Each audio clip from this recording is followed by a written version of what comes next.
السلام علیکم ورحمۃ اللہ وبرکاتہ۔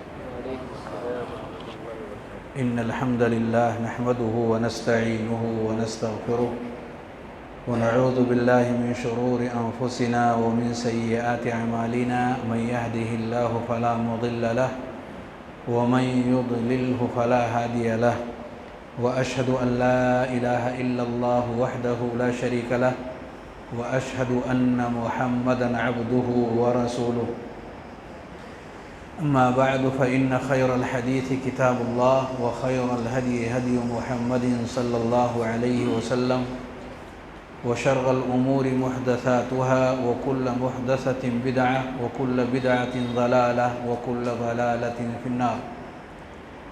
أعوذ بالله من الشيطان الرجيم من همزه ونفخه ونفثه بسم الله الرحمن الرحيم۔ يا أيها الذين آمنوا اتقوا الله حق تقاته ولا تموتن إلا وأنتم مسلمون۔ يا أيها الناس اتقوا ربكم الذي خلقكم من نفس واحدة وخلق منها زوجها وبث منهما رجالا كثيرا ونساء واتقوا الله الذي تساءلون به والأرحام إن الله كان عليكم رقيبا۔ يا أيها الذين آمنوا اتقوا الله وقولوا قولا سديدا يصلح لكم أعمالكم ويغفر لكم ذنوبكم ومن يطع الله ورسوله فقد فاز فوزا عظيما۔ وقال تعالى في موضع آخر فخلف من بعدهم خلف أضاعوا الصلاة واتبعوا الشهوات فسوف يلقون غيا۔ معزز حاضرین، دینی اور ملی بھائیوں، آج کے اس پروگرام میں جو عنوان منتخب کیا گیا ہے وہ ہے نماز کی اہمیت اور عملی مشق، یعنی نماز کے موضوع پر آج کا یہ پروگرام ہے، اور اسے دو حصوں میں تقسیم کیا گیا ہے۔ پہلے حصے کا تعلق نماز کی اہمیت سے ہے اور دوسرے حصے کا تعلق نماز کو پریکٹیکل اور مشق کے ذریعے سے اس کی تشریح کرنی ہے، اس کی توضیح کرنی ہے۔ عشاء کی اذان کتنے بجے ہے؟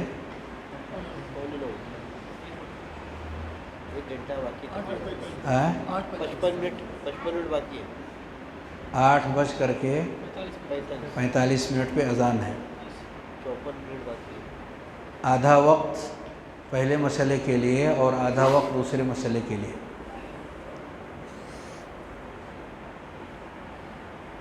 اگر صرف دوسرا ہی مسئلہ لیا جاتا تو مکمل نماز کو پریکٹیکل دکھانے کے لیے کافی وقت کی ضرورت ہے، لیکن جو وقت ہمارے اور آپ کے بیچ میں ہے اس کی روشنی میں جو بھی باتیں آ سکیں گی اسے پیش کرنے کی کوشش ہوگی۔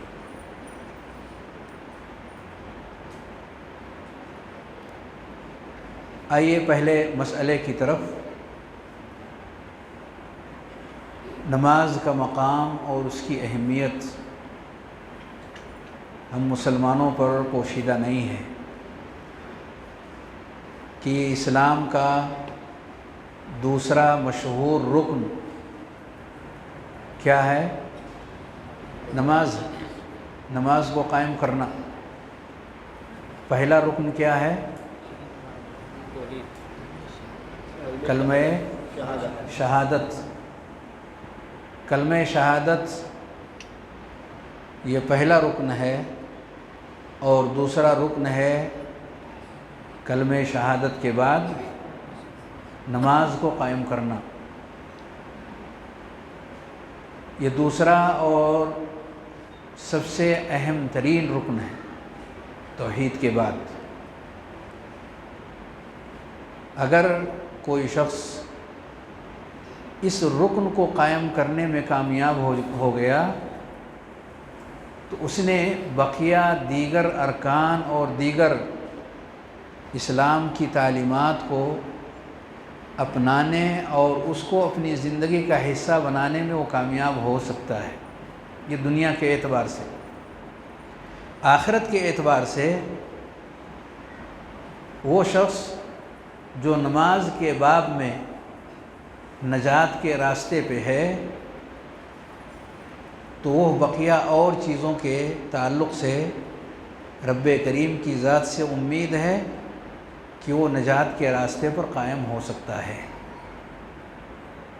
لیکن اگر نماز کے معاملے میں کوئی شخص لاپرواہ ہے فَهُوَ لِمَا سِوَاهُ أَضِيعُ، تو نماز کے علاوہ کی جو چیزیں ہیں اس کو وہ نہایت ہی آسانی کے ساتھ ضائع اور برباد کر سکتا ہے۔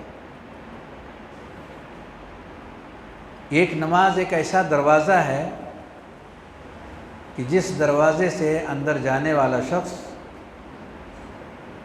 اللہ رب العالمین کی خصوصی عنایت اور توجہ اور اس کی رحمت کا مستحق قرار پاتا ہے۔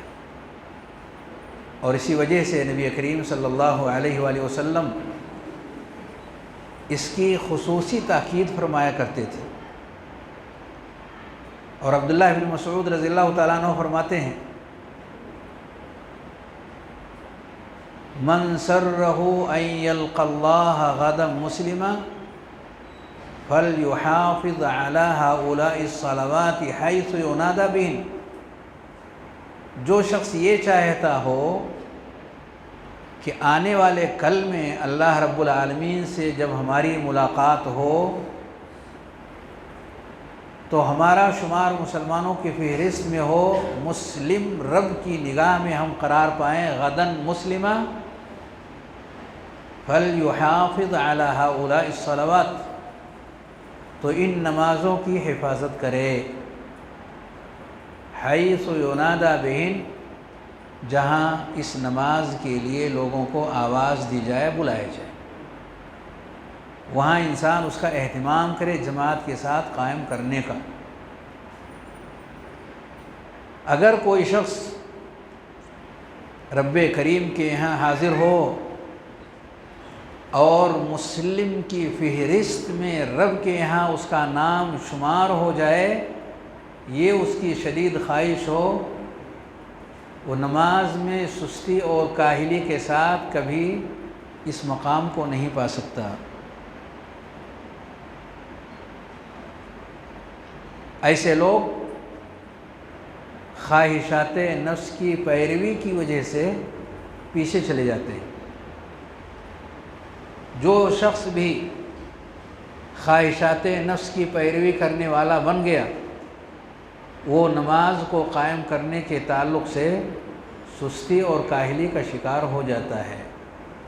آیت کریمہ جو میں نے پڑھی ہے اس پر غور فرمائیں۔ رب کریم نے کہا فَخَلَفَ مِن بَعْدِهِمْ خَلْفٌ أَضَاعُوا الصَّلَاةَ وَاتَّبَعُوا الشَّهَوَاتِ فَسَوْفَ يَلْقَوْنَ غَيًّا، جو لوگ ان کے بعد آئے، کن کے بعد؟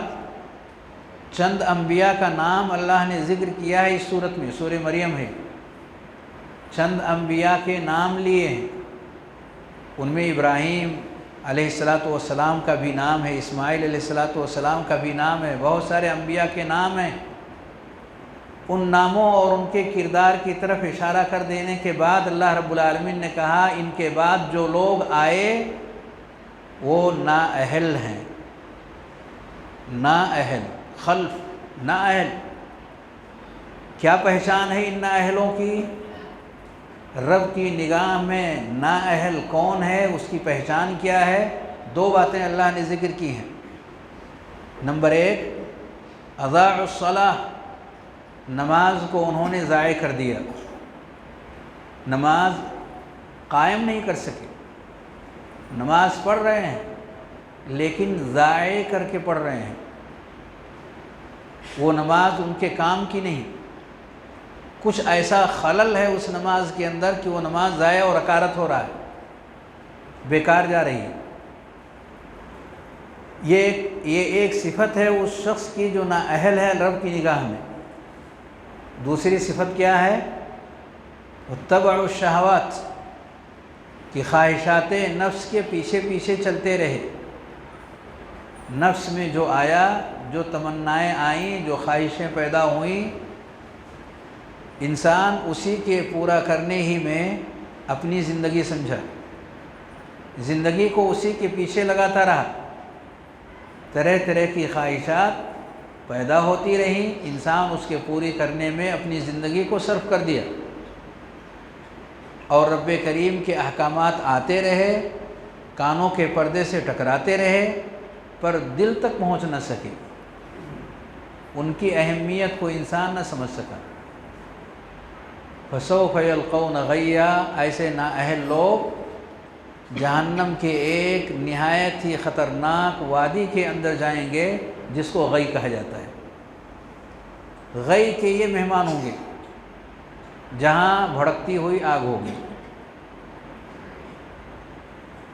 اس آیت کریمہ پر تأمل کرنے کے بعد، غور کرنے کے بعد انسان اس نتیجے تک پہنچ جاتا ہے کہ وہ انسان جو نماز کا پابند ہوگا، رب کے یہاں وہ نااہل نہیں ہوگا۔ رب کے یہاں ایسے لوگوں کی قدر ہے، اور نماز کی پابندی نہ کرنے والا یہ خواہشات نفس کا شکار ہو چکا ہے۔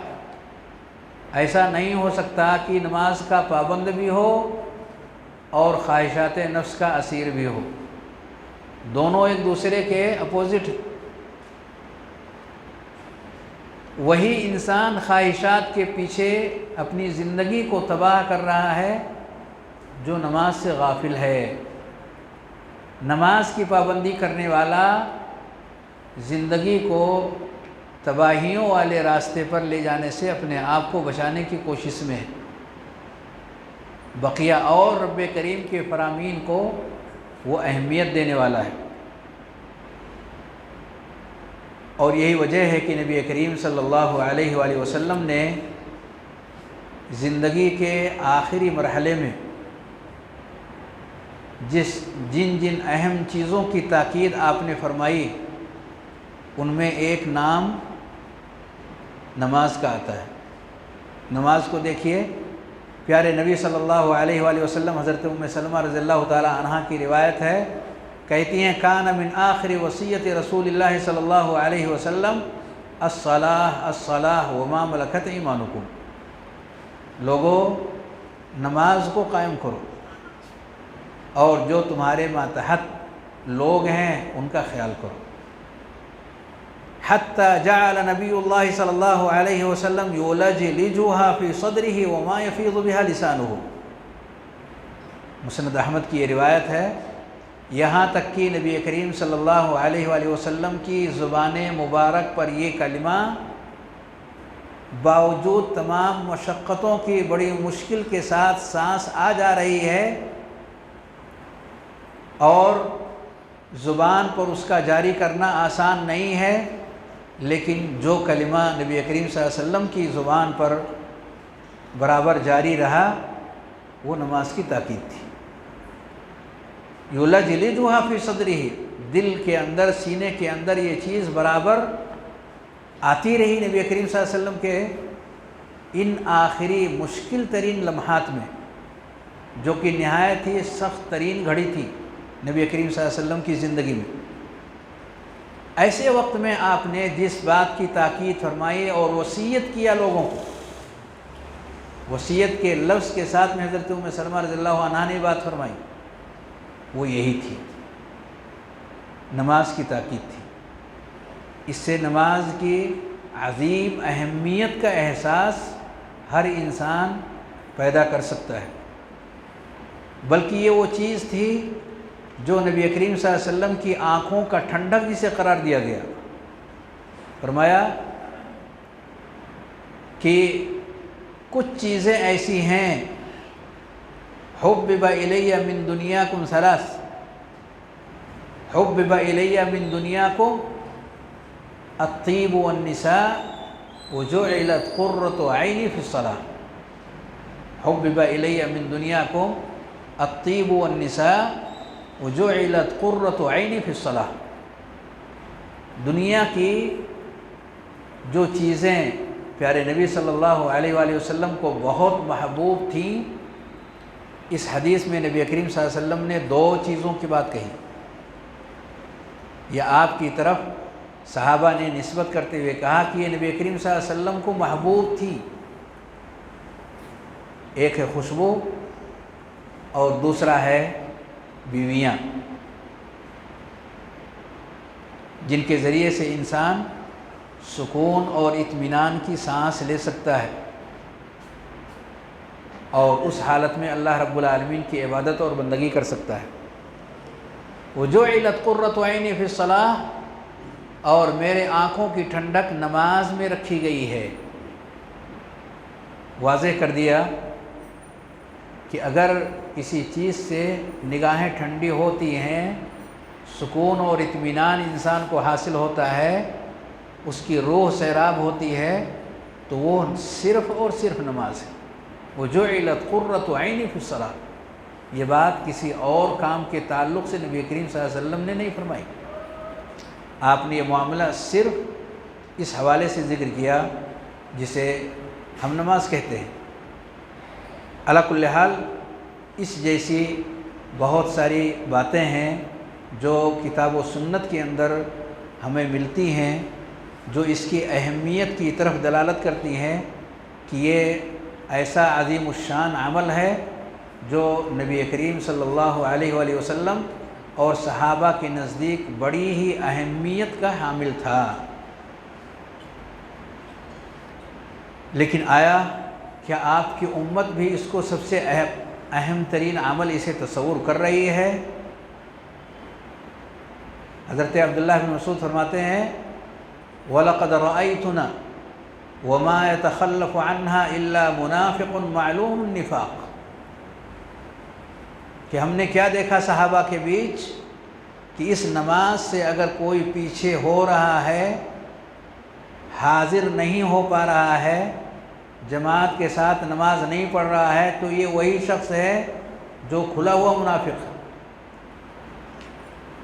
چھپا ہوا منافق نہیں، کھلا ہوا منافق معلوم النفاق. وہی نماز کے تعلق سے سست روی کا شکار ہے. ہم سوچیں اور دیکھیں ہم کہاں ہیں. کیا واقعی ہم نماز کے تئیں پابندی اپنے اندر پا رہے ہیں، یا سست روی کے ہم بھی شکار ہو رہے ہیں، یا ہمارا گھر اور اس کے اندر رہنے والے لوگ اس سستی کے شکار ہو چکے ہیں؟ ہمیں اس پر غور کرنے کی ضرورت ہے. ایک طرف اسلام ہے اور اس کے اپوزٹ میں عبداللہ بن مسعود رضی اللہ تعالیٰ عنہ کہہ رہے ہیں کہ نفاق. اور اتنا ہی نہیں، وَلَقَدْ رَأَيْتُنَا، یہاں تک انہوں نے بتایا کہ ہم میں کا ایک شخص جو اپنے پیروں پہ چل کر کے نہیں آ سکتا تھا، يُهَادَى بَيْنَ رَجُلَيْنِ حَتَّى يُقَامَ فِي الصَّفِّ، اس شخص کو دو لوگوں کے سہارے سے وہ شخص چلتے ہوئے مسجد میں آ کر کے اور صف میں لوگوں کے ساتھ کھڑے ہو کر کے وہ نماز ادا کر رہا ہے. یہ صورتحال انہوں نے صحابہ کرام کی نقل فرمائی. ظاہر سی بات ہے کہ اس کی عظمت جس کے دل و دماغ کے اندر بصیرہ ڈال لے کہ واقعی اس کے بغیر ہم اپنے اندر وہ چیزیں نہیں پا سکتے ہیں جن چیزوں کے ذریعے سے رب کریم کی رضا ہمیں حاصل ہو سکتی ہو. دنیا کے اندر صلاح و فلاح اور آخرت کے اندر نجات جس چیز کے اوپر ڈپینڈ ہے وہ یہی عظیم الشان رکن اور عمل ہے.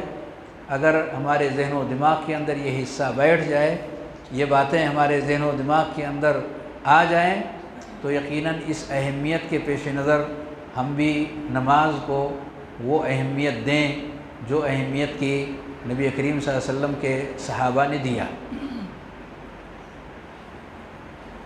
اس پروگرام کے دوسرے حصے کی طرف منتقل ہونے سے پہلے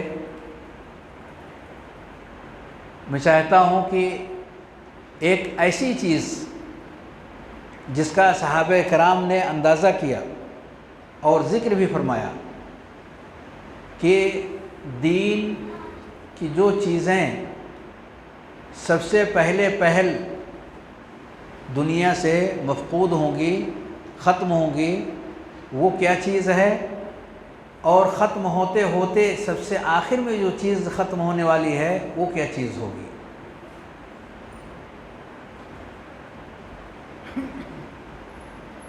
کیا چیز ہے وہ؟ یعنی وہ دین جو پیارے نبی صلی اللہ علیہ وسلم لے کر کے آئے ہم مسلمانوں کے بیچ، آہستہ آہستہ اس کی بہت ساری چیزیں لوگ ضائع کرتے رہے۔ سب سے پہلی چیز جو ضائع ہوئی وہ کیا تھی، اور آہستہ آہستہ ضائع ہوتے ہوتے سب سے آخر میں جو چیز ضائع ہوگی وہ کیا ہے؟ اول اور آخر۔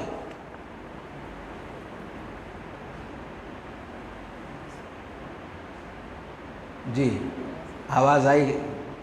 کیا ہے وہ؟ نماز ہے۔ سوال کے دو حصے تھے، سوال کے دو حصے تھے، کس حصے سے اس جواب کا تعلق ہے؟ پہلی چیز جو ضائع ہونے والی ہے وہ کیا ہے، اور آخری چیز اس دین سے متعلق جو چیزیں ضائع ہوں گی وہ آخری چیز کیا ہے؟ کہہ رہے نماز کا موضوع ہے اس لیے نماز کو کہنا ہی چاہیے۔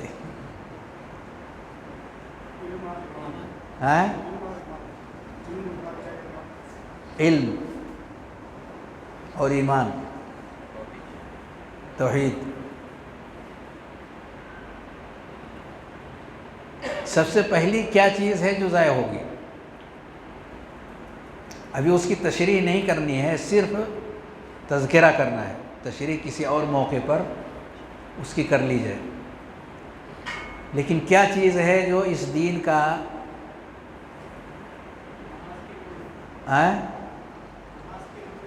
نماز ضائع ہوگی؟ پہلے نمبر پر یا آخری نمبر پر؟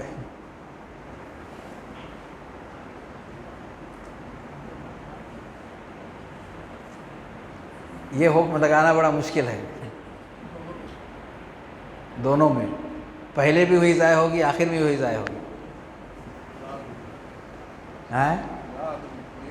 لا ادری، نہیں وہ تو لا ادری تو ہی ہے، ابھی آدمی اپنے جانکاری کی روشنی میں کوشش کرتا ہے۔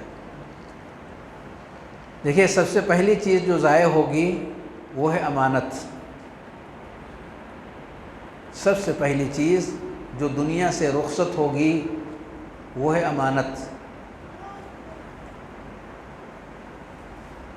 پیارے نبی صلی اللہ علیہ وسلم نے فرمایا اول ما تفقدون من دینکم الامانہ، سب سے پہلی چیز جو اپنے دین سے آپ گم پائیں گے وہ ہے امانت۔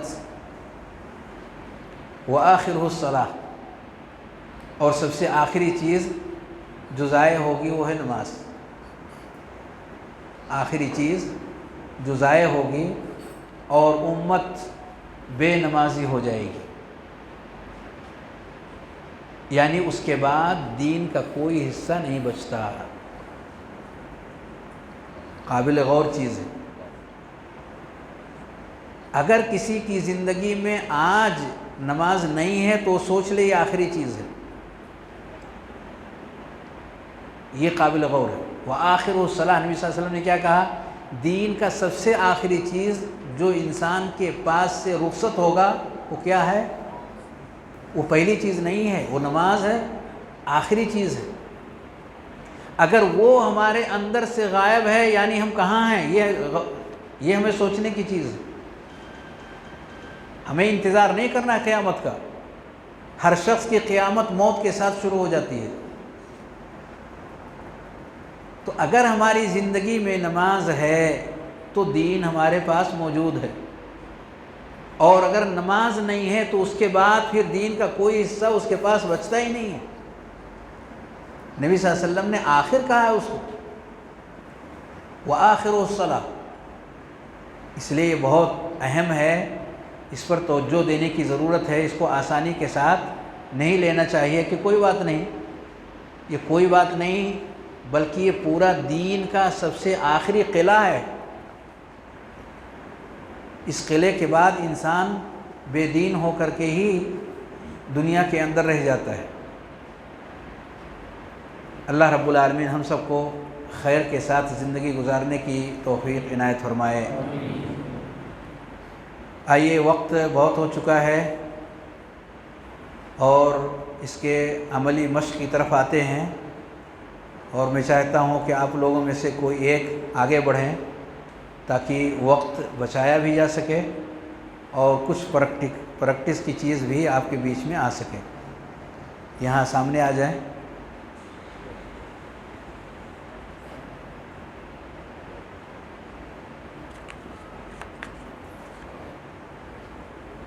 بیٹھ جائیے، جہاں جیسی ضرورت پڑے گی ویسا بتائیں گے اور ویسا آپ کر کے اس چیز کو دکھائیں۔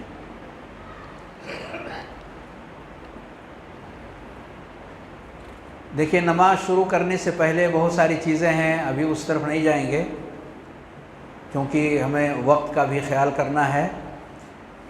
نماز کا آغاز کہاں سے ہوگا؟ نماز کی شروع کہاں سے ہوتی ہے؟ تکبیر تحریمہ سے۔ کس سے؟ تکبیر تحریمہ سے۔ نبی کریم صلی اللہ علیہ وسلم نے کہا تحریمها التکبیر و تحلیلها التسلیم۔ شروع کس سے؟ تکبیر تحریمہ سے، اور آخر سلام سے۔ تکبیر کیا چیز ہے؟ تکبیر کیا چیز ہے؟ اللہ اکبر کہنا۔ تکبیر کے معنی بولیے، تکبیر کے معنی اللہ اکبر کہنا۔ کیسے کہیں گے؟ کہہ کے بتائیے۔ اللہ اکبر، اللہ اکبر۔ جب آپ نے اللہ اکبر کہا تو آپ کی نماز شروع ہو گئی۔ ہاتھ آپ نے اٹھایا نہیں اٹھایا، ہاتھ کو کہیں باندھا نہیں باندھا، اللہ اکبر زبان سے آپ کی نکلی، آپ کی نماز شروع ہو گئی۔ آپ نے جب کہا السلام علیکم ورحمۃ اللہ، السلام علیکم ورحمۃ اللہ، آپ کی نماز ختم ہو گئی۔ یہ ہے اس حدیث کا مطلب۔ تو اللہ اکبر کہنے سے نماز شروع ہو جاتی ہے۔ اس کو تکبیر تحریمہ کہتے ہیں۔ کیوں کہتے ہیں؟ ابھی اس پہ نہیں جائیں گے، ابھی اس تشریح کی طرف نہیں جائیں گے، لیکن یہ پہلی تکبیر ہے جس سے نماز شروع ہوتی ہے۔ گویا کہ ہر شخص جو نماز شروع کرنا چاہتا ہے اسے کیا کرنا ہوگا؟ کیا کہنا ہوگا اسے؟ اللہ اکبر۔ سب سے اہم ترین چیز یہ ہے کہ یہ نماز ہم اللہ اکبر سے جو شروع کریں گے، یہ حالت قیام میں، کھڑے ہو جائیے، حالت قیام میں۔ کوئی امام صاحب بن جائیں، آپ امام ہیں، امام بھی بن جائیں۔ بیٹا آپ تھوڑا سا ابھی الٹا امام بن رہے ہیں۔ رکوع میں ہیں، امام صاحب رکوع میں ہیں، رکوع میں چلے جائیں۔ امام صاحب رکوع میں ہیں اور یہ ابھی باہر سے آئے صف کے اندر اور نماز شروع کرنا چاہتے ہیں۔ کیسے شروع کریں گے؟ کھڑے ہونے کی حالت میں اللہ اکبر کہیں گے، یعنی اللہ اکبر کہیں گے کھڑے ہونے کی حالت میں، اور پھر امام کے ساتھ کیسے ملیں گے؟ ایک بار اور اللہ اکبر کہہ کر کے رکوع میں جائیں گے، دو بار اللہ اکبر کہیے، یہ تکبیر تحریمہ ہو گیا، پھر چلے جائیں رکوع میں۔ یہ انہوں نے دو کام کیا۔ پہلا کام اللہ اکبر انہوں نے کہا، اس سے نماز شروع ہو گئی۔ دوسرا اللہ اکبر انہوں نے کہا، یہ رکوع میں جانے والا اللہ اکبر تھا۔ لیکن ایک کام انہوں نے نہیں کیا، رفع الیدین نہیں کیا، سنت تھا، کرنا چاہیے تھا۔ کھڑے ہو جائے، کھڑے ہو جائے۔ پہلی بار جب اللہ اکبر کہیں گے، ہاں شیخ اب بیٹھ جائیے، لمبا رکوع ہو گیا۔ پہلی بار جب اللہ اکبر کہیں گے تو ہاتھوں کو کہاں تک اٹھائیں گے؟ بولیے، کندھوں تک یا کان کے لو تک؟ یہ جو لو ہے کان کے سامنے برابر، یعنی اس کے آس پاس میں، کندھے کے آس پاس میں یا کان کے۔ چھونا ضروری نہیں کہ آپ چھو لیں تو سمجھ میں آئے گا کہ ہاں کان تک پہنچا ہے، نہ کندھے کو چھونا ہے، کندھا تو چھو ہی نہیں پائیں گے، بہت مشکل ہے، ہاتھ کو پلٹانا پڑے گا، نہ تو کندھے کو چھو پائیں گے اور نہ ہی کان کو چھونا ہے۔ کان کو چھو سکتے ہیں لیکن چھونا نہیں ہے۔ دونوں میں سے جہاں تک بھی ہاتھ لے جا سکتے ہیں، تمام جگہوں پر جہاں جہاں بھی رفع الیدین کرنی ہے، یہاں تک یا کان کے لو تک یا نیچے کندھے کے برابر، ہاں بالکل صحیح۔ تو اللہ اکبر کہہ کر کے نماز شروع کیے، اور ہاتھ کہاں ہے ان کا؟ امام رکوع میں تھے، ہاتھ کہاں پہ ہے؟ ہاتھ نیچے۔ اللہ اکبر کہتے ہوئے وہ سیدھے، اللہ اکبر کہتے ہوئے کہاں؟ بولیے اللہ اکبر۔ رکوع میں جاتے ہوئے بھی ہاتھ کو کندھے تک اٹھانا چاہیے، رکوع میں جاتے ہوئے بھی، رکوع سے اٹھتے ہوئے بھی، رکوع میں جاتے ہوئے بھی، تو 2 بار رفع الیدین کریں گے۔ یعنی پہلی بار اللہ اکبر، اللہ اکبر، اور اس کے بعد پھر رکوع کی طرف چلے جائیں گے، یعنی 2 بار اللہ اکبر کہیں گے اور 2 بار رفع الیدین۔ دوسرا والا جو اللہ اکبر اور رفع الیدین ہے، اگر نہیں کیے تب بھی نماز ہو جائے گی، اگر نہیں بھی کیے تب بھی نماز ہو جائے گی، لیکن کر لینا بہتر ہے۔ یہ واجبات میں سے، نماز کے واجبات میں سے۔ اور اگر امام قیام کی حالت میں ہے، یہ تو رکوع کی حالت تھی، یہ سجدے کی حالت تھی، تشہد کی حالت تھی، لیکن اگر قیام کی حالت میں ہے تو کیا کریں گے؟ کر کے بتائیے۔ ہاتھ باندھ لیے۔ قیام کی حالت میں ہے تو ہاتھ باندھ لیں گے، اور اس کے بعد جو پڑھنا ہے پڑھیں گے۔ اور اگر کرسی پہ بیٹھ کے نماز پڑھنی ہے، ذرا ایک کرسی دے دیجئے، میں تو اپنی والی نہیں دے سکتا، دوسری دیجئے۔ اور اگر کرسی پہ ان کو نماز پڑھنی ہے تو کیسے تکبیر پڑھیں گے؟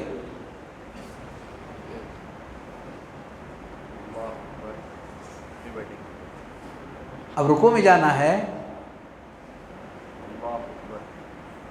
جی بالکل بالکل صحیح، نہیں، اگر رکوع کر سکتے ہیں تو رکوع کیجئے، رکوع کر سکتے ہیں تو ایسے جیسے رکوع کرتے ہیں نارمل رکوع کر لیجئے، ویسے ہی رکوع کیجئے، اللہ اکبر رکوع، ہاں بالکل۔ اب رکوع کر لیے جیسے کہ رکوع کرنا چاہیے، لیکن اب سجدے میں جانا ہے، اللہ اکبر کہنے کے بعد امام، ہاں کھڑے ہو جائیے، تکبیر سے ڈائریکٹ سجدے میں جانا ہے، اور کرسی پہ نماز پڑھنی ہے۔ بیٹھ گئے اور بیٹھ کے اشارے سے سجدہ کیے، بیٹھ کے پہلی تکبیر کہیں گے تو کھڑے ہیں، اور دوسری تکبیر کھڑے ہونے کی حالت میں نہیں، بیٹھنے کی حالت میں بھی نہیں، وہ کہتے ہوئے بیٹھ جائیں گے۔ پہلی تکبیر بولے اللہ اکبر، اللہ اکبر، اب سجدہ کر لیا۔ یعنی یہ تکبیر 2 کاموں کے بیچ کا ہے، کھڑے ہیں اور پھر رکوع میں جا رہے ہیں، کھڑے ہیں سجدے میں جا رہے ہیں، کھڑے ہیں تشہد میں جا رہے ہیں، 2 کاموں کے بیچ میں یہ تکبیر، دوسری والی تکبیر 2 کاموں کے بیچ میں کرنی ہے، نہ تو پہلے والی جگہ میں کرنی ہے نہ دوسرے والے کی جگہ میں کرنی ہے۔ یعنی پہلے والے کی جگہ میں اللہ اکبر، اللہ اکبر، اس طرح کہہ کر کے پھر رکوع میں جائیں، کہہ کر کے پھر سجدے میں جائیں۔ اس کی جو جگہ ہے وہ نہ تو پہلے والے عمل کا ہے اور نہ ہی دوسرے والے عمل، بیچ کا ہے، اس بیچ میں یہ تکبیرات پڑھنی ہیں، 2 سجدوں کے بیچ میں ہے۔ جیسے ہم کو سجدہ کرنا ہے، بیٹھے ہوئے ہیں، اب ہم کو سجدے میں جانا ہے، اللہ اکبر، سجدے میں سر پہنچنے سے پہلے ختم ہو جانا چاہیے، سجدے میں، کیونکہ سجدے کی دعا الگ ہے، سجدے کی دعا اللہ اکبر نہیں ہے، اور بیٹھنے کی دعا بھی اللہ اکبر نہیں ہے، کیونکہ اس کی دعا دوسری ہے، رب اغفر لی۔ تو بیٹھنے کی دعا الگ ہے، سجدے کی دعا الگ ہے، تو یہ جو اللہ اکبر ہے دونوں کے بیچ کا ہے، اور یہ واجبات صلاۃ میں سے، یہ نماز کے واجبات میں سے۔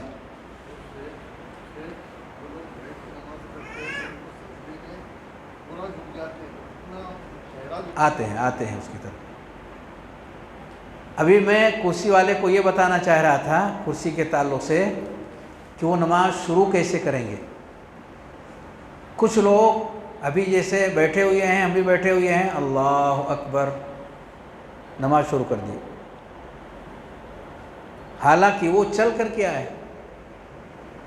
تو نماز کی شروعات بیٹھ کر کے نہیں کرنی، قیام کے ساتھ کرنی ہے، کیونکہ قیام پر ہم قادر ہیں اور قیام فرض ہے، قیام فرض ہے، وقوموا للہ قانتین، اللہ رب العالمین نے اسے فرض کیا ہے، قیام ضروری ہے۔ تو جو شخص بھی کرسی پر بیٹھ کے پڑھنا چاہتے ہیں وہ شروع کیسے کریں گے؟ کھڑے ہو کر کے۔ اگر نہیں زیادہ دیر کھڑے ہو سکتے تو اللہ اکبر کہنے کے بعد پھر بیٹھ جائیں گے، یا کچھ دیر اور کھڑے ہو سکتے ہیں تو کھڑے ہوں گے، زیادہ دیر نہیں کھڑے ہو سکتے بیٹھ جائیں گے، لیکن شروع ہی سے بیٹھ کر کے پڑھیں۔ ہاں، کرسی پہ ان کو لایا گیا کیونکہ وہ ہے قابل ہی نہیں کھڑے ہونے کے، تو جو کر سکتے ہیں وہ کریں گے۔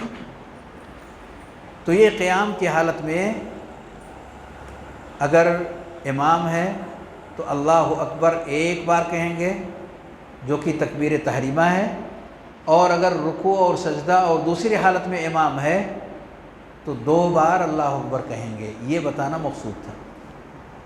پہلا ضروری ہے، اس کے بغیر نماز شروع نہیں ہوگی، اور دوسرا اگر چھوٹ گیا ہے تو کوئی حرج کی بات نہیں ہے، ہماری نماز اس کے بغیر بھی صحیح اور درست ہو جائے گی، کوئی حرج کی بات نہیں ہے۔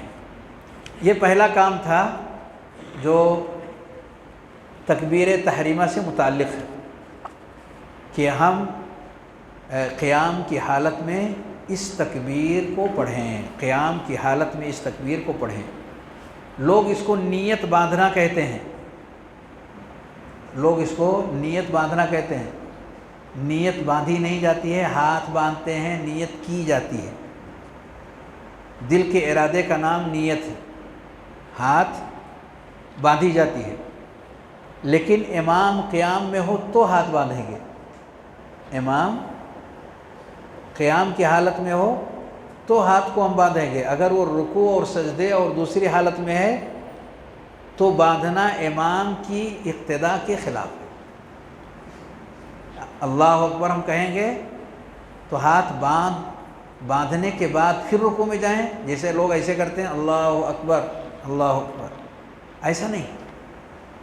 تو ہاتھ باندھنا نہیں ہے اگر امام رکوع اور سجدہ میں ہے یا تشہد میں ہے، بلکہ کھلے ہاتھوں کے ساتھ تکبیر کہتے ہوئے ہم اس حالت میں چلے جائیں گے۔ آئیے تکبیر تحریمہ کے بعد ہمیں کیا کرنا ہے، جیسا کہ ابھی میں نے ذکر کیا، اپنے ہاتھوں کو سینے کے اوپر رکھ لینا ہے۔ اور آپ نے بھی جو سوال کیا تھا، ابھی بیٹھ جائیں، جو سوال آپ نے کیا تھا اس کا جواب بھی ابھی دے لیں۔ کیا تھا آپ کا سوال؟ اشارہ کے ساتھ نماز، کرسی پر بیٹھے ہوئے لوگ اشارے کے ساتھ نماز کیسے پڑھیں گے؟ لوگ جسم سے اشارہ کرتے ہیں، جسم سے رکوع اور جسم سے سجدہ۔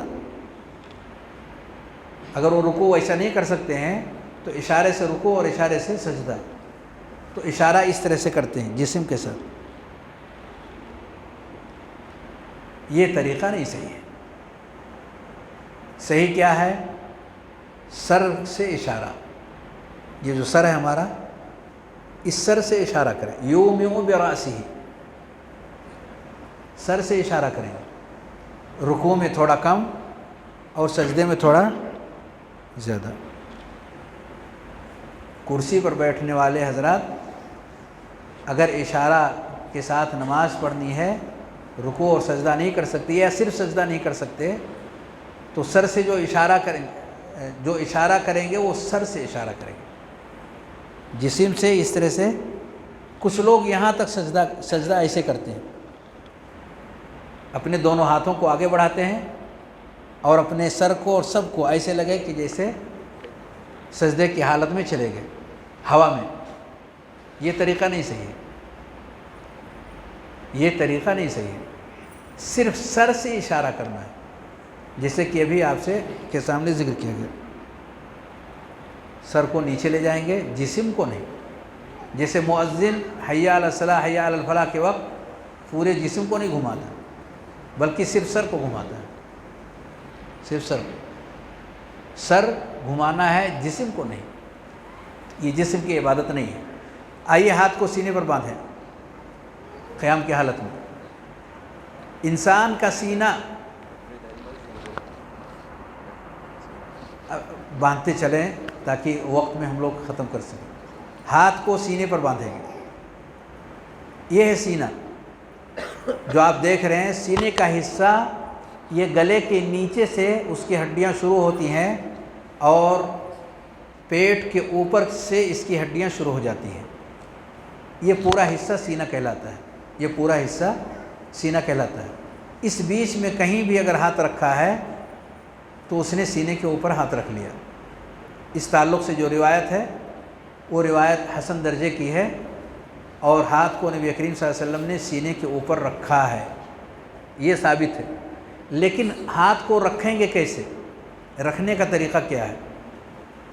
اس کے کئی طریقے ہیں۔ پکڑنے کا بھی طریقہ ثابت ہے اور رکھنے کا بھی طریقہ ثابت ہے۔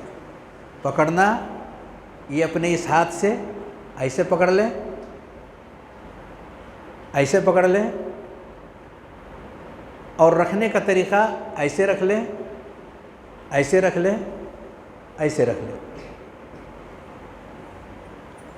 ہاتھ کا پنجہ، دونوں ہاتھ کا پنجہ اور کلائی جو اوپر اور نیچے کے حصے کو جوڑنے والی ہے، اور کلائی کے اوپر کا حصہ کہونی کے اس حصے سے یہ بازو کا جو حصہ ہے، بازو،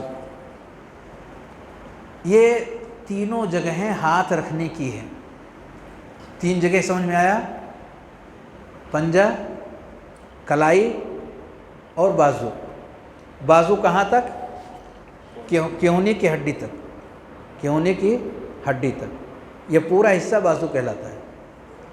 اس پورے حصے میں ہاتھ اگر کوئی شخص رکھ رہا ہے کہیں بھی تو اس کا رکھنا صحیح اور درست ہے۔ یہاں پہ رکھا صحیح ہے، یہاں پہ رکھا صحیح ہے، یہاں پہ رکھا صحیح ہے۔ اور اگر ان تینوں کو اکٹھا کرنا چاہتا ہے تو یہاں پہ رکھے۔ اگر تینوں کا ثبوت ہے، تینوں کو اگر رکھنا چاہتا ہے تو بیچ کا بھی آیا، پہلے کا بھی آیا، بعد کا بھی آیا، یہاں پر بھی اگر وہ رکھتا ہے تو تینوں پر عمل ہو گیا۔ لیکن اگر کوئی شخص صرف پنجے کو پنجے پر رکھ رہا ہے تو اس کا ہاتھ باندھنا صحیح ہے۔ کسی نے بیچ میں ایسے رکھا یا پکڑ لیا، بہت سارے عرب کو آپ دیکھیں گے ایسے پکڑے رہتے ہیں، ہم کہتے ہیں ان کو ہاتھ باندھنے کا طریقہ ہی نہیں معلوم ہے۔ اس نے پکڑ لیا ہے تو وہ بھی صحیح اور درست ہے، رکھے ہوئے ہیں وہ بھی صحیح اور درست ہے۔ اس کے بعد کے حصے میں بھی اگر ہم رکھ رہے ہیں یا پکڑ لے رہے ہیں تو کوئی حرج کی بات نہیں ہے۔ یہ ہو گیا ہاتھ کو سینے پر رکھنے کے تعلق سے جو طریقہ ہمیں اپنانا چاہیے۔ ہمیں کچھ پڑھنا ہے، ہاتھ کو سینے پر باندھنے کے بعد کچھ پڑھنا ہے۔ کیا پڑھیں گے؟ دعائے ثنا پڑھیں گے۔ بیٹھیے۔ دعائے ثنا آپ لوگوں کو یاد ہے، اور میں سب سے مختصر جو دعائے ثنا ہے جو ایک سطر میں ہے، سبحانک اللہم و بحمدک تبارک اسمک وتعالی جدک ولا الہ غیرک، سب سے مختصر ترین ثنا، اور بخاری اور مسلم کی جو روایت ہے، یہ تو صرف مسلم کی ہے، بخاری و مسلم کی جو روایت ہے، اللہم باعث بینی و بین خطایایا، جو آپ لوگوں کو یاد ہے، کوئی بھی ثنا پڑھ سکتے ہیں۔ لیکن اگر امام تلاوت شروع کر چکا ہو تو ثنا نہیں پڑھیں گے۔ یہ ثنا کب پڑھیں گے؟ جب امام خاموشی سے تلاوت کر رہا ہو، تیسری رکعت میں، چوتھی رکعت میں، یا ظہر اور عصر کی نماز پڑھ رہا ہو تو ہم ثنا بھی پڑھیں گے اور اس کے علاوہ سورہ فاتحہ بھی پڑھیں گے۔ لیکن اگر وہ تلاوت شروع کر چکا ہے تو ہم ثنا، ہمیں اجازت صرف سورہ فاتحہ پڑھنے کی ہے، جیسا کہ آگے روایت آ رہی ہے۔ ثنا کے بعد سورہ فاتحہ پڑھیں گے۔ سورہ فاتحہ کے بغیر نماز نہیں، یہ بھی اسی طرح سے ضروری ہے جیسے کہ تکبیر تحریمہ، اس کے بغیر نماز نہیں۔ تفصیل میں ابھی نہیں جا سکتے، صرف اتنا ہے کہ وہ شخص، وہ لوگ جو نبی صلی اللہ علیہ وسلم کے پیچھے پڑھتے تھے، آپ نے انہیں منع کیا، کہا مت پڑھو سوائے سورہ فاتحہ کے، کیونکہ اس کے بغیر نماز نہیں ہے۔ یہ ابو داؤد وغیرہ کی روایت ہے اور اس کو بہت سارے اہل علم نے صحیح قرار دیا ہے۔ سورہ فاتحہ سے پہلے اعوذ باللہ بسم اللہ، قرآن جب پڑھنا ہو تو اعوذ باللہ، باقی دعائیں پڑھنے کے لیے اعوذ باللہ بسم اللہ نہیں ہے، وہی وہ دعا ہوگی۔ تو کوئی بھی دعا پڑھنی ہے اس سے پہلے اعوذ باللہ بسم اللہ نہیں، بلکہ ہمیں قرآن کی صورتیں اگر پڑھنی ہیں اور وہ سورہ فاتحہ سے ہمیں آغاز کرنی ہے تو وہاں ہم اعوذ باللہ بسم اللہ پڑھیں گے، اعوذ باللہ من الشیطان الرجیم بسم اللہ الرحمن الرحیم، اور اس کے بعد الحمدللہ رب العالمین، پوری یہ صورت ہم پڑھ لیں گے۔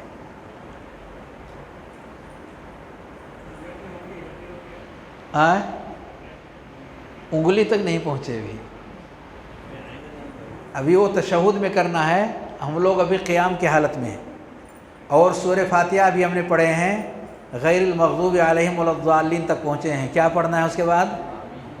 آمین۔ ورفع بها صوتہ، ابو داؤد کی روایت ہے، ورفع بها صوتہ، اپنی آواز کو بلند کیا، آمین، آواز کو بلند کیا۔ دوسری بات ومد بها صوتہ، کھینچ کر کے، کیونکہ مد ہے اس میں، آمین، آمین، اور ہے آمین تھوڑا مد کے ساتھ، تو اس کا بھی ہمیں خیال کرنا ہے۔ اور ایک بات کا خیال کرنا ہے کہ سارے لوگوں کو ایک ساتھ آمین کہنی ہے، امام اور مقتدی۔ بہت سارے ائمہ ولا الضالین کے بعد وہ صرف مقتدی سے آمین کہلواتے ہیں، اپنا آمین نہیں کہتے ہیں۔ اذا امن الامام فامنوا، آمین امام کو بھی کہنا ہے اور مقتدی کو بھی، سارے لوگوں کو آمین کہنا ہے۔ دعائیں سب نے کی، دعائیں امام نے کی ہیں، سب کو آمین کہنا ہے، جس میں، اور اس کی فضیلت یہ ہے من وافق تأمینہ تأمین الملائکہ غفر لہ ما تقدم من ذنبہ، کہ جس کا آمین فرشتوں کے آمین سے مل جائے اس کے پچھلے گناہ معاف ہو جائیں گے۔ اور کب فرشتے آمین کہتے ہیں؟ وللضالین کے بعد، اس لیے وللضالین کے بعد سارے لوگوں کو بیک وقت ایک ساتھ آمین کہنی چاہیے تاکہ یہ فضیلتیں ہمیں مل سکیں۔ اور اس کے بعد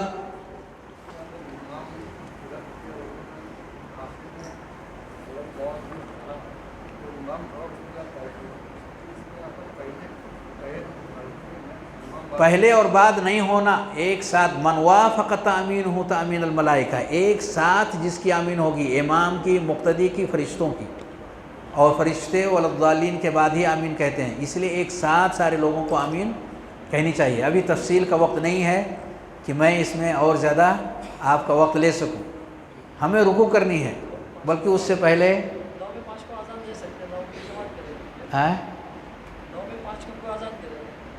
5 منٹ، اچھا 9 بجے جماعت کریں گے اور 5 منٹ پہلے اذان دیں گے، 5 منٹ پہلے اذان دیں گے اور جماعت 9 بجے کریں گے انشاءاللہ۔ تو آئیے اس کے بعد ہم سورہ فاتحہ کے بعد کوئی اور بھی سورت پڑھیں گے، کوئی اور بھی سورت، سورہ فاتحہ کے بعد کوئی اور سورت۔ اگر امام پڑھ رہے ہیں تو باقی لوگوں کو کچھ نہیں پڑھنا ہے، غور سے سننا ہے، اور اگر امام نہیں پڑھ رہے ہیں یعنی سری نماز ہے یا بعد کی 2 رکعتیں ہیں، جیسے عشاء کی 2 رکعتیں یا مغرب کی 1 رکعت، تو اس میں کچھ پڑھنا ہے یا نہیں پڑھنا ہے؟ ما تیسر، جو آسانی سے ہم پڑھ سکتے ہوں وہ ہم پڑھ لیں گے، جو ہمیں یاد ہے۔ اور اس تعلق سے آخر کی جو 2 رکعتیں ہیں، یعنی تیسری اور چوتھی رکعت، وہ خالی بھی جا سکتی ہیں یعنی سورہ فاتحہ کے ساتھ، اور بھری بھی جا سکتی ہیں یعنی اس کے بعد کوئی اور سورت پڑھ کر کے۔ دونوں چیزیں نبی کریم صلی اللہ علیہ وسلم سے ثابت ہیں، دلیلیں موجود ہیں، لیکن ابھی اس کے ذکر کرنے کا یہ وقت نہیں ہے۔ آئیے اب ہم رکوع میں چلتے ہیں۔ رکوع فرائض اسلام میں سے ایک ہے، نماز کے فرائض میں سے ایک ہے، بغیر رکوع کے نماز نہیں۔ اگر کوئی شخص نماز پڑھا رکوع نہیں کیا تو نماز دہرائے گا۔ اور رکوع کے اندر اعتدال کو اپنانا ضروری ہے، یہ بھی رکن ہے، یہ بھی فرض ہے۔ رکوع اعتدال کے ساتھ، اعتدال یعنی جس میں سکون اور اطمینان کے ساتھ رکوع کر سکیں۔ 7 باتوں کا خیال کریں گے رکوع میں 7 باتوں کا خیال کریں گے۔ نمبر 1، اللہ اکبر کہتے ہوئے رکوع میں جائیں۔ نمبر 2، اپنے دونوں ہاتھوں کو کندھے یا کان کے لو تک اٹھائیں گے۔ نمبر 3، اپنا سر اور پیٹھ دونوں ایک جیسا رکھنے کی کوشش کریں گے، سر اور پیٹھ ایک لیول میں رکھنے کی کوشش کریں گے۔ یہ ایک کوشش ہے، تھوڑا کم زیادہ بھی ہو سکتا ہے، اللہ کمیوں کو معاف کرتا ہے۔ کوشش سر اور پیٹھ کو، یہ نہیں کہ پیٹھ نکلی ہوئی ہو یا سر نکلا ہوا ہو۔ ابھی یہ کر کے دکھائیں گے، کوشش کیجئے۔ نمبر 4، اپنے دونوں ہاتھوں کو گھٹنے پر رکھیں گے، اپنے دونوں ہاتھوں کو گھٹنے پر رکھیں گے، یہ ہے گھٹنا، اس کے اوپر دونوں ہاتھ رکھیں گے، اور دونوں پنجوں سے گھٹنے کو پکڑ لیں گے، دونوں پنجوں سے گھٹنے کو پکڑ لیں گے۔ رکھنا یہ ہے، پکڑنا یہ ہے، تو پکڑنا ہے اس میں رکو۔ یہ ہوگی چوتھی چیز۔ نمبر 5، انگلیوں کو کھلا رکھیں گے، بند نہیں پکڑیں گے، کھلی انگلیوں کے ساتھ پکڑیں گے۔ نمبر 6، سکون کے ساتھ رکوع کا یہ عمل پوری کریں گے، سکون اور اطمینان کے ساتھ یہ عمل پوری کریں گے۔ نمبر 7، دعا پڑھیں گے، سبحان ربی العظیم۔ یہ 7 باتیں ہیں جو رکوع کے اندر ہمیں اپنانی ہیں۔ رکوع کر کے دکھائیے، اللہ اکبر۔ دونوں ہاتھ ٹائٹ ہیں، انگلیاں کھلی ہوئی ہیں، پنجے سے پکڑے ہوئے ہیں، اور پیٹھ اور سر کا حصہ ایک جیسا ہے، سر اور پیٹھ کا حصہ ایک جیسا ہے۔ اس طرح سے کوشش کریں گے رکوع کرنے کی، اس کا بھی خیال کریں گے اور اس ہاتھ کا خیال کریں گے۔ کچھ لوگ ہاتھ کو ٹیڑھی کر لیتے ہیں، اس طرح سے ہاتھ کو ٹیڑھی، یہ بھی نہیں چلے گا، اور کچھ لوگ سر اور پیٹھ کے حصے کو برابر نہیں کرتے، یہ بھی حصہ بھی صحیح ہے، یہ حصہ بھی صحیح ہے۔ یہ دونوں چیزوں کو ہم اگر خیال کر لیے تو ہمارا رکوع صحیح ہے۔ بارک اللہ فیک، بیٹھیے۔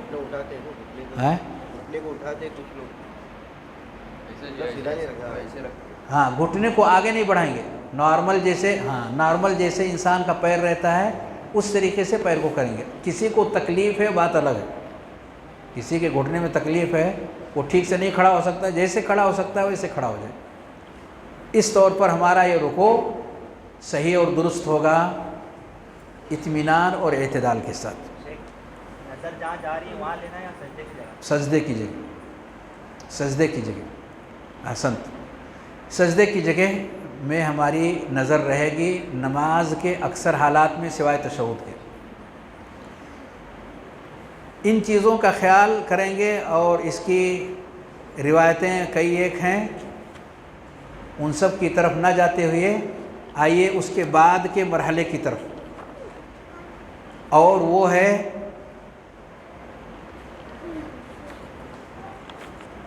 رکوع سے سر اٹھانا۔ رکوع سے سر اٹھائیں گے، اطمینان اور سکون کے ساتھ کھڑے ہو جائیں گے۔ ثم ارفع حتى تعتدل قائما، سر اٹھائیے اور اطمینان اور سکون سے کھڑے ہو جائیے۔ اعتدال ضروری ہے، نبی کریم صلی اللہ علیہ وسلم اس حد تک کھڑے ہو جاتے کہ لوگوں کو لگتا کہ آپ بھول گئے کہ اس کے بعد کیا کرنا ہے، اور کچھ لوگوں نے جلد بازی سے کام لیا تو آپ نے ان کی نماز کو دہرانے کا حکم دیا کہ آپ نماز دہرائیے، آپ کی نماز ہوئی ہی نہیں۔ تو اطمینان رکوع کی حالت میں بھی اور رکوع سے سر اٹھانے کی حالت میں بھی، دونوں حالتوں میں اطمینان اور سکون یہ فرض ہے، ضروری ہے، اس کے بغیر نماز نہیں ہوگی۔ اور اللہ اکبر کہتے ہوئے سر اٹھائیں گے، لیکن کھڑے ہو جانے کے بعد دعا دوسری ہے۔ ہاں کر کے بتائیے۔ رکوع کی حالت سے ہمیں آگے کا سفر کرنا ہے، زور سے بولیے۔ غلط ہو گیا، سمع اللہ لمن حمدہ۔ ہاں سمع اللہ لمن حمدہ، جی بالکل، سمع اللہ لمن حمدہ بولیں گے۔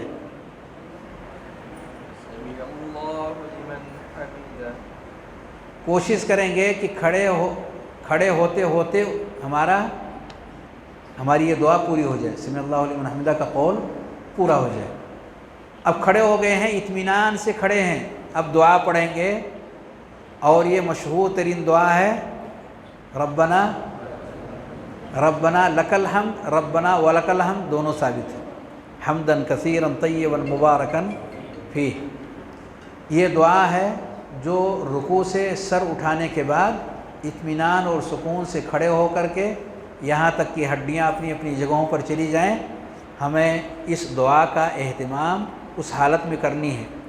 ایک سے زائد مرتبہ بھی اگر یہ دعا ہم پڑھتے ہیں کوئی حرج کی بات نہیں ہے۔ یہ مرحلہ بھی ہمارا الحمدللہ پورا ہو گیا۔ ہاں سارے لوگ امام کی اقتداء کرتے ہوئے سارے لوگ وہ کہیں گے جو امام کہے گا، وہ کریں گے جو امام کرے گا۔ انما جعل الامام لیؤتم بہ، امام اس لیے بنایا گیا ہے تاکہ اس کی اقتداء ہو۔ کس چیز میں اقتداء ہو؟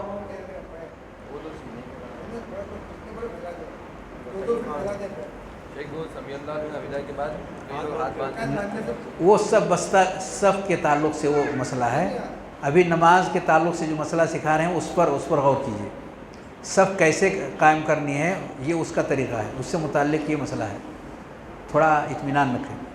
جو چیزیں ابھی بتائی جا رہی ہیں، نماز پڑھنی کیسے ہے، نماز پڑھنی کیسے، صف کیسے باندھنا ہے، صف کیسے لگانی ہے، یہ نماز سے پہلے کا مسئلہ ہے۔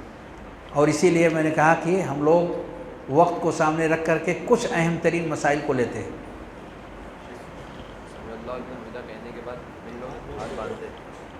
تو سمع اللہ لمن حمدہ کہنے کے بعد ہمیں اطمینان اور سکون سے کھڑے ہو جانا ہے، اس چیز کا خیال کریں تاکہ ہماری وہ نماز صحیح ہو سکے۔ اور اس بیچ میں دعا پڑھنی ہے، ربنا ولک الحمد، یا ربنا لک الحمد حمدا کثیرا طیبا مبارکا فیہ۔ اور اس دعا کے پڑھ لینے کے بعد ہم پھر سجدے کے لیے منتقل ہو جائیں گے، اور رکوع میں جاتے ہوئے یا رکوع سے سر اٹھاتے ہوئے یا سجدے میں جاتے ہوئے امام کیا کہہ رہا ہے اور کیا کر رہا ہے وہی ہمیں کہنا ہے، وہی ہمیں کرنا ہے۔ یعنی اگر وہ اللہ اکبر کہتا ہے تو ہم اللہ اکبر کہیں گے، اگر وہ سمع اللہ لمن حمدہ کہتا ہے تو ہم سمع اللہ لمن حمدہ کہیں گے، برابر وہ ساری چیزیں سب ایک دوسرے کے ساتھ مل کر کے کریں گے۔ اپنے دونوں ہاتھوں کو کیا کریں؟ سمع اللہ لمن حمدہ کے بعد کچھ لوگ کہتے ہیں اپنے ہاتھوں کو باندھ لیں گے سینے کے اوپر، پر اس کا واضح ثبوت نہیں ہے۔ ثبوت ذکر کرتے ہیں پر واضح اور صریح ثبوت نہیں ہے۔ اس تعلق سے جو چیزیں پیش کی جاتی ہیں وہ بہت زیادہ کلیئر اور واضح نہیں ہیں اس مسئلے کے لیے۔ وہ دراصل پہلے قیام سے متعلق ہی وہ ہاتھ باندھنے کا معاملہ ہے جو غلط فہمی سے اس دوسرے قیام کی طرف چلا آیا ہے، اور دونوں کے اندر لوگوں نے اس معاملے کو جاری کر دیا ہے۔ اگر مستقل اس پر گفتگو کی جائے تو اس کے لیے الگ پروگرام کی ضرورت ہے تاکہ اس پر تفصیل کے ساتھ باتیں پیش کی جا سکیں اور اسے ہم سمجھ سکیں۔ آئیے نہیں وہاں نیچے پکڑیں یا اوپر پکڑیں، لیکن پکڑنے والا معاملہ نہیں ہے رکوع کے بعد، چھوڑنے والا معاملہ، پکڑنے والا معاملہ نہیں ہے کہ ہم کہیں بھی پکڑیں، نیچے پکڑیں اوپر پکڑیں، ہاتھ کو فطری اعتبار سے چھوڑ دینے کا معاملہ ہے۔ آئیے اس کے بعد کے مرحلے کی طرف، وقت کم ہے آپ کو، اس کے بعد بھی بہت سارے کام کرنے ہیں، ہمیں سجدے میں جانا ہے۔ آپس میں گفتگو کم کریں تاکہ دھیان سے کچھ چیزوں کو ذہن نشین کر سکیں۔ سجدہ یہ فرائض اسلام میں سے ہے، نماز کے اہم ترین فرائض میں سے ہے۔ جس شخص کا دونوں میں سے ایک سجدہ فوت ہو جائے اس کی وہ رکعت دہرانی ہوگی۔ اس میں سجدے میں 14 باتوں کا خیال کرنا ہے۔ اللہ اکبر کہتے ہوئے سجدہ کرے گا۔ نمبر 2، اپنے دونوں ہاتھوں کو گھٹنے سے پہلے زمین پر رکھے گا۔ نمبر 3، اپنے دونوں ہاتھوں اور دونوں پیروں کی انگلیوں سے قبلہ، دونوں ہاتھوں اور پیروں کی انگلیوں کو قبلہ کی طرف رکھے گا، قبلہ کی طرف۔ نمبر 4، اپنے دونوں ہتھیلیوں کے بیچ میں دونوں کندھوں کے سامنے دونوں ہتھیلیوں کو رکھتے ہوئے سجدہ کرے گا۔ دونوں ہتھیلیاں کہاں رہیں گی؟ دو کندھوں کے بیچ میں۔ کچھ لوگ سر کے پاس ہتھیلیاں رکھتے ہیں، وہاں نہیں، اس کے نیچے کندھا جہاں پہنچ رہا ہے وہاں اپنی دونوں ہتھیلیاں رہیں گی، دونوں کندھوں کے بیچ میں، اور دونوں ہاتھ کی ملی ہوئی انگلیاں، دونوں ہاتھ کی انگلیاں جو ملی ہوئی رہیں گی وہ رکھ کر کے اور سجدہ کریں گے۔ اپنے دونوں ہاتھوں کو بچھائیں گے نہیں، اپنے دونوں ہاتھوں کو بچھائیں گے نہیں، بلکہ اسے اٹھا کر کے رکھیں گے، اور دونوں ہاتھوں کی انگلیوں کو ملا کر کے رکھیں گے اور لمبی رکھیں گے، انگلیوں کو ملا کر کے رکھیں گے اور قبلہ کی طرف لمبی کر کے رکھیں گے، کسی اور طرف نہیں موڑیں گے۔ نمبر 7، اپنے دونوں پیروں کی انگلیوں کو کھلی رکھیں گے، دونوں پیروں کی انگلیوں کو کھلی رکھیں گے۔ نمبر 8، 7 ہڈیوں پر سجدہ کریں گے۔ 7 ہڈیوں سے مراد پیر کی 2 ہڈیاں، دونوں قدم، نچلا حصہ، دونوں قدم، اور دونوں گھٹنے، اور دونوں ہاتھ، اور پیشانی اور ناک۔ کتنے ہو گئے؟ 7۔ دونوں ہاتھ یہ 2 ہو گئے، دونوں گھٹنے 4 ہو گئے، اور دونوں پیر کے قدم کے 10 انگلیاں 6 ہو گئے، اور 7واں پیشانی ہے اور ناک کو پیشانی کے ساتھ جوڑ دیا گیا ہے۔ یہ کل 7 ہڈیاں ہیں جس پر سجدہ کریں گے۔ نمبر 9، اپنے کپڑے اور بالوں کو سمیٹیں گے نہیں۔ نمبر 10، اپنے پہلو سے دونوں ہاتھوں کو الگ رکھیں گے، اور اپنے پیر کی ران سے بھی اپنے دونوں ہاتھوں کو الگ رکھیں گے۔ نمبر 11، اپنے دونوں ہاتھوں کو نیچے کے حصے کو زمین سے لگنے سے اوپر رکھیں گے، زمین سے اٹھا کر کے رکھیں گے۔ نمبر 12، اپنے دونوں پیروں کی انگلیوں کو کھڑی رکھیں گے، اپنے دونوں پیروں کی انگلیوں کو کھڑی رکھیں گے۔ نمبر 13، قدم کی انگلیوں کو جیسے ہاتھ کی انگلیوں کو ملائے ہوئے تھے ایسے ہی ملا کر کے رکھیں گے۔ نمبر 14، دعا پڑھیں گے، سبحان ربی الاعلیٰ۔ ان باتوں کا خیال کرتے ہوئے سجدہ کریں گے، اور سجدہ یہ ضروری ہے، جیسا کہ میں نے شروع میں کہا۔ سجدہ کر کے بتائیے، اللہ اکبر کہتے ہوئے ہاتھوں کو کندھے اور کان کے ہاتھوں کو اٹھائیے کندھے یا کان کے لو تک، رفع الیدین کرتے ہوئے